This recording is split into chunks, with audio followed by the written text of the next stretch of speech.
Tim Murphy, a founder and ex-employee of Mailman Advertising. I was just about to give an exposition on the roles and responsibilities of the Senate in the Julio-Claudian dynasty, and I was hoping you would like to come along. Join me, won't you? Firstly, we have to talk about the sources. The two sources that we have, or the main sources that we have, are Tacitus and Suetonius, both Roman historians living in about the 1st century AD. Tacitus was a bit earlier than Suetonius, but they both wrote works which gave us a real insight into how the Senate's roles and responsibilities played into the Julio-Claudians.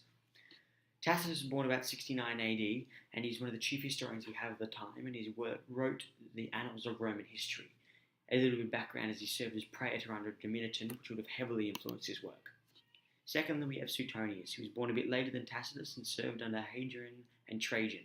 He didn't have any traumatic experience dealing with a horrible emperor like Domitian, although he is the other chief source that we have for the Julio-Claudian time. There are a couple of problems with Tacitus, however, mainly that he hated the emperors, and this can probably be attributed to the tyranny he experienced under Domitian. There is a distinct negative bias in relation to the Julio-Claudians by Tacitus, and Francesco Santoro El Hor describes Tacitus as distorting the effects of power and placing a heavy emphasis on spectacle. So evidently he was quite biased, and a lot of his things would have been distorted to fit what he was trying to write.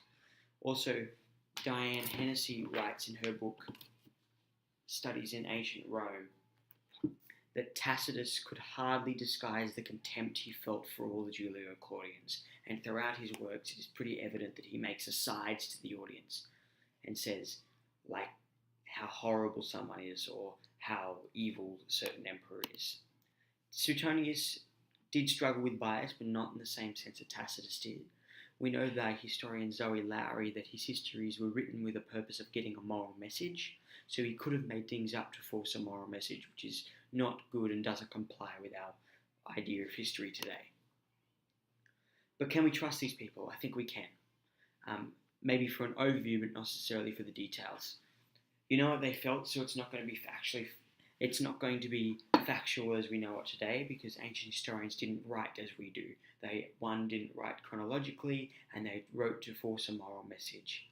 As well as this, there's always an element of truth to any story, whether that be myth or fact. And this is no different, considering these people are writing about factual events. Also, we can contrast their works to other historians of the time, e.g. Josephus, and we can also contrast Tacitus with Suetonius and Suetonius with Tacitus. So overall, I think we can trust these people for an overview and get a good understanding of what it was like firsthand for these people. Despite their problems, they were both awesome sources. Now, back to you, Tim, in the real world. First off is the Senate's role within our good friend Tiberius. Take it away, Tessa! Tiberius was the adopted stepson of Augustus, and inherited the position of princeps in 14 AD.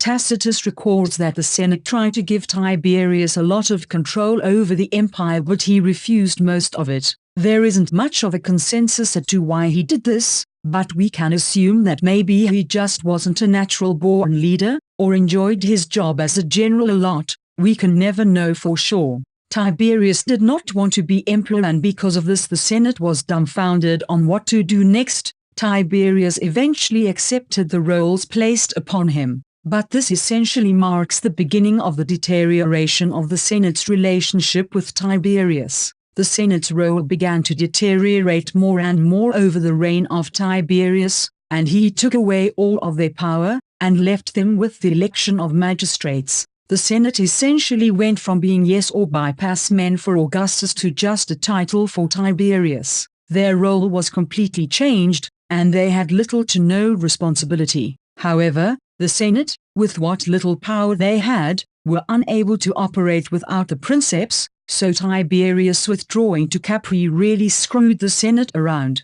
During his reign they became more subservient than ever. He also introduced the idea of maestas. Now, let's talk about Caligula. There isn't much to talk about, really, if you ask me. The Senate had just come off the big and horrible reign of Tiberius, only to be embraced by this fella called Gaius. Now, Gaius wasn't all that great, but his name was Little Boot to his mates. Anyway, he promised to remove maestas and make the Senate and the princeps equally governing bodies. But that didn't eventuate because about 7 months into his reign, this guy lost his nut and everything went downhill from here. The Senate really didn't like him that much. He even renewed Maestas. Anyway, he even at one point removed the Senate's responsibility of printing coinage. Now, printing coinage was one of the few responsibilities they had left, really. But, you know, the Senate didn't like him very much. And to sum up the whole reign of the Senate's roles and responsibilities within the reign of Caligula was that they were essentially children. They didn't do very much, didn't have much responsibility. They were children. Have and always will be. Anyway, thanks for that. Back to you, Tim. Thanks for that, Steve. But now we move on to a very, very key time for the Senate after the assassination of Caligula and before the reign of Claudius. This was key in their time because after the death of Caligula, the Senate pushed for a restoration of the Republic. This was big because it meant that they would have regained their powers, their roles, and their responsibilities. After the Praetorian Guard stepped in and found Claudius, they essentially made him emperor, shutting down the little baby Senate and keeping the power with the army. Who knows what could have happened? The Senate could have actually restored their roles and responsibilities if they moved faster than the Praetorian Guard. But they didn't, so they stayed in the lower place of state politician. I mean, what are they gonna do? Evidently, not very much. But anyway, now that we know that the Senate didn't really do much with that missed opportunity, we can move on to Sea-Dog. Anyway, now we move on to the reign of Claudius. He was actually a pretty decent emperor, and his reign was pretty cool. He was actually really good with the Senate, and he actually tried to restore a lot of their roles and responsibilities that was taken away from them during the reign of Tiberius and friends. By friends, I mean Caligula, and they weren't really friends. Anyway, he did a lot of things right with the Senate. First of all, he promised to remove Maestas, and did it this time round, mind you, not like everyone else before him and everyone else after him. So one, he got rid of Maestas, and he was constantly asking them permission for things. He was asking for permission to restore banished political exiles, and for people to come into the senatorial house. We can see this from a direct quote from Suetonius. It actually sounded like Claudius was trying to restore a lot of the roles and responsibilities of the Senate. What? Anyway, there was a big thing going on with the Praetorian Guard at the time, because the Praetorian Guard was one who established Claudius as an emperor. But because of that presence, of the fear of the Praetorian Guard in Rome, the Senate, they were actually encouraged by Claudius to take on more roles and responsibilities. But they didn't do it. We don't know why exactly, but that can probably be accredited to the omnipresent Praetorian Guard. It's pretty crazy if you ask me. So the Senate, given all of this opportunity, they weren't having it. The Senate's role and responsibilities in the reign of Nero was very much like Caligula and Tiberius. They didn't do very much. But anyway, it started off with Agrippina, this one here, killing off Narcissus and his gang, who were the leaders of the central administration established by Claudius. So they were all chilling and having a good time, you know, being like, hey, I'm Narcissus. And this guy was like, hey, I'm Pallas. And this guy was like, I don't remember his name. But anyway, Agrippina over here was like, and they were like, and Narcissus and his gang were dead, effectively removing the central administration that Claudius had established in the reign before. You would have think that this probably would have presumably restored the roles and responsibilities of the Senate because they took it away from them. But, alas, we have Nero. But anyway, he didn't like the Senate very much. And so he was like chilling and being a nasty person and all that throughout his reign. But then all of a sudden, he renewed Maestas. These guys over here, the Senate, they were like, what? What do you mean we can't do that? That's not very good. We want free speech. And this guy was like, no man, we want free speech. We want to be able to say what we want against the emperor. And this guy was like, I shot first. So, you know, all these guys were like, oh man, we want to say stuff against the emperor. But the emperor was like, how about no? Blah, blah. And then this guy was like,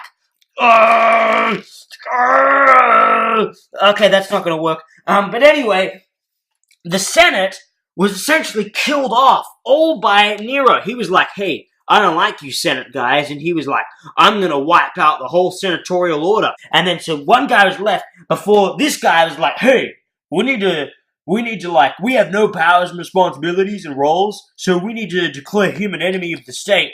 And then the Praetorian Guard, the big fellas, they'll take care of him for us. And so they declared Nero an enemy of the state, and Nero was like,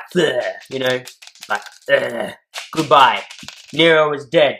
And so that was pretty much the whole of Nero's reign. The Senate didn't do much except for declare him an enemy of Rome. They were pretty lame, but that's how they do it. So yeah, pretty much the entire senatorial order was dead except for a couple people. They killed off Nero, and happy days. Near the end of our tour, and we're going to be talking to you about the Senate's roles and responsibilities in the year of the 4 emperors. We have Otho, Galba, and friends. In this time period, about 4 emperors came into power within the space of the first year, which is about 69 AD. At this time, the Senate didn't do very much. They were pretty powerless because of the role of Nero and, I don't know, maybe the whole of their senatorial order being killed off, but who really knows? Anyway, they were pretty powerless throughout the whole time, and so their job was essentially just swearing in the emperors that came in about every 3 to 4 months. But it ended with Vespasian, which is pretty cool if you ask me. Concludes our fantastic informational tour on the role of the Senate and their responsibilities within the Julio-Claudian Empire. I hope you enjoyed it, because I certainly did, and we want to thank you for being a great customer. We love you.